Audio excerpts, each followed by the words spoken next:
Hey everyone, I am Exit over here, and I'm here to review Supergirl Season 4, Episode 7, Rather the Fallen Angel.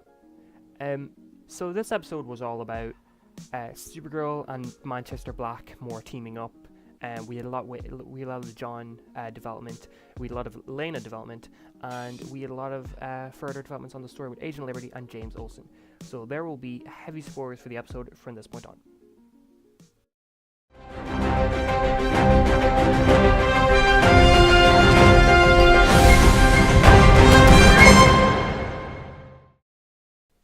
So one thing I kind of just want to say before I get into the actual review is that the recap at the start of the episode the way it jumped into the actual episode was far too jarring and off. I know this isn't really a critique, it's more the, well I guess it kind of is, it's the editing of whoever edited the recap and then the actual episode.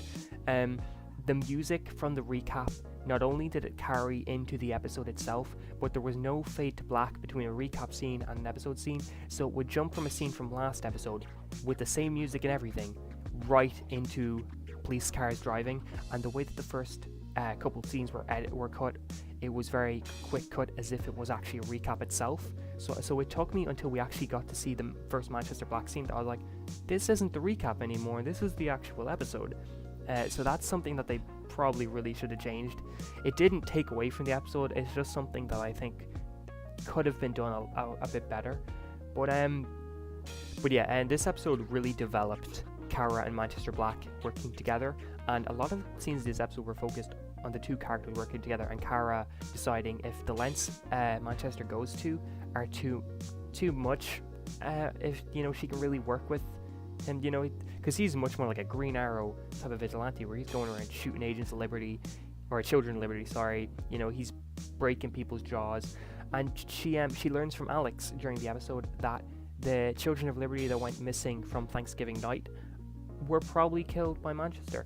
One thing that was weird is that Alex straight up tells Kara that they were killed by broken jaw, or they had broken jaws. They were probably killed by the same person who's going around using brass knuckles. And Kara's like, well, that's exactly what Manchester Black's doing. Yet, literally 2 scenes later, she's back working with Manchester Black like nothing happened.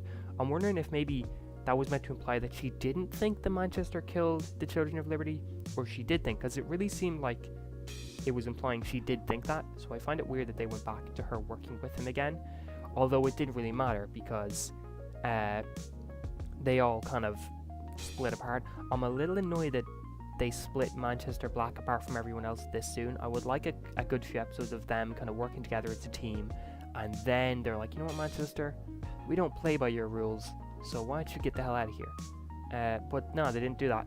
Manchester did betray Kara, I guess, to Agents of Liberty by taking her to Shelley Island, where there were no powers, or it was a power dampening thing, and so she didn't have her powers when she got there. And I was like, alright, well obviously he's not actually working with the Children of Liberty. This is all a big ploy, and it turned out it was.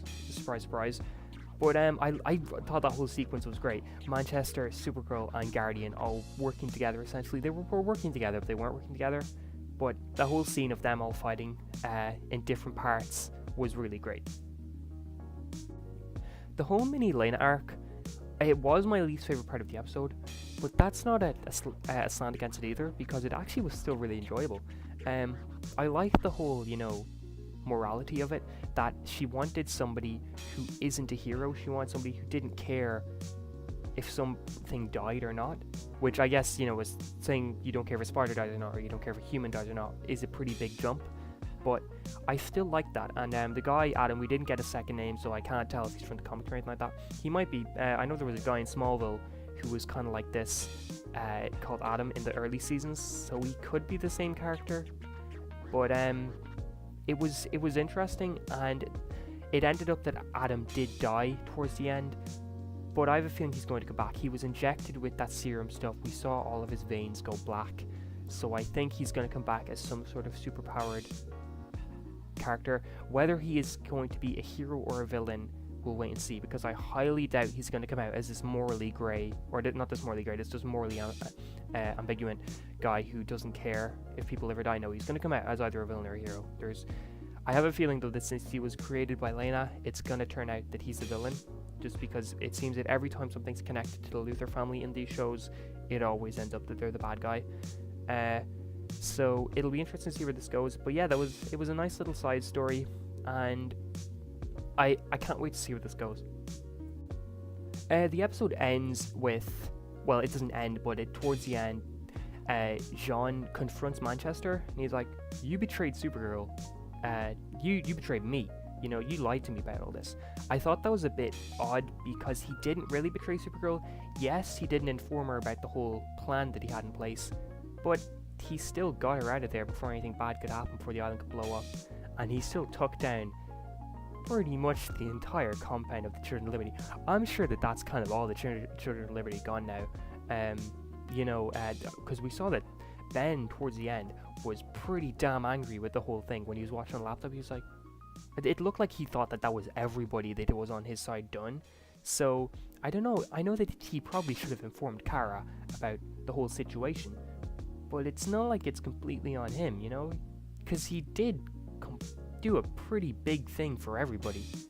But yeah, and how he retaliates to Jean, he hits him with this empathy thing that isn't designed for empaths, you know, like to basically show all of your feelings onto them, or throw all your feelings onto them. So Jean immediately started feeling how Manchester feels.